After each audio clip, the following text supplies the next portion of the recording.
আসসালামু আলাইকুম ভিউয়ার্স, সবাই কেমন আছেন?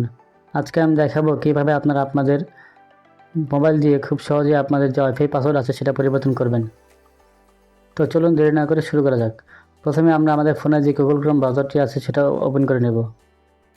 ওপেন করার পরে এখানে এসে সার্চ বারে টাইপ করব 192.168.0.1। আপনাদের ক্ষেত্রে এটা না হতে পারে, সেক্ষেত্রে আপনারা 168 ডটের পরে এই 1.0 দিতে পারেন। সেটা আমি স্ক্রিন দিয়ে দেবো, আপনারা দেখে নেবেন, বা 1.1 হতে পারে। আমি এটা স্ক্রিন দিয়ে দেবো, আপনারা সেখান থেকে দেখে নেবেন। এটা লিখে টাইপ করার পরে সার্চ বারে ক্লিক করবেন। সার্চ বারে ক্লিক করার পরে এরকম একটা ইন্টারফেস চলে আসবে। এখান থেকে আমরা এসে এখানে আমাদের অ্যাডমিন পাসওয়ার্ড দিতে হবে এবং লগ ইনের পাসওয়ার্ড দিতে হবে।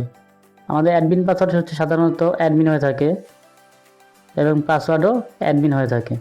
তো আমরা অ্যাডমিন পাসওয়ার্ড দেওয়ার পরে লগ ইন বাটনে ক্লিক করব। লগ ইন বাটনে ক্লিক করার পরে আমাদের সামনে এরকম একটা ইন্টারফেস চলে আসবে। এখানে এসে আমরা জুম করে এখানে যে ওয়্যারলেস নামে যে অপশনটা আছে সেখানে একটা ট্যাপ করব। ট্যাপ করার পরে যে ওয়্যারলেস সিকিউরিটি নামে যে অপশন আছে সেখানে একটা ট্যাপ করব। ওয়্যারলেস সিকিউরিটিতে ট্যাপ করার পরে আমরা এখানে দেখতে পাচ্ছি ওয়্যারলেস পাসওয়ার্ড নামে একটা অপশন আছে।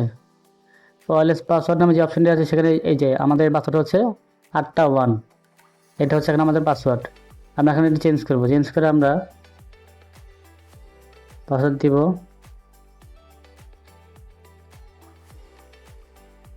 পাসওয়ার্ড দিয়ে দিলাম। পাসওয়ার্ড দেওয়ার পর এখান থেকে আমরা সেভের যে বাটনটি আছে সেখানে ট্যাপ করব। ট্যাপ করার পরে আমাদের যে পাসওয়ার্ড আছে সেটা চেঞ্জ হয়ে যাবে। আপনারা দেখতেই পাচ্ছেন আমার উপরে ওয়াইফাই কানেক্ট ছিল, এখন কিন্তু কানেক্ট নেই। তো কানেক্ট করার জন্য আমরা এখন সেটিংসে চলে যাব, ওয়াইফাইতে চলে আসব।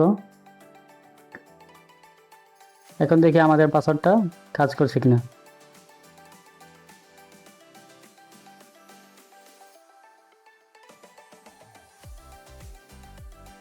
ভিউয়ার্স, আপনারা দেখতে পাচ্ছেন আমাদের ওয়াইফাই পাসওয়ার্ডটি চেঞ্জ হয়ে গেছে।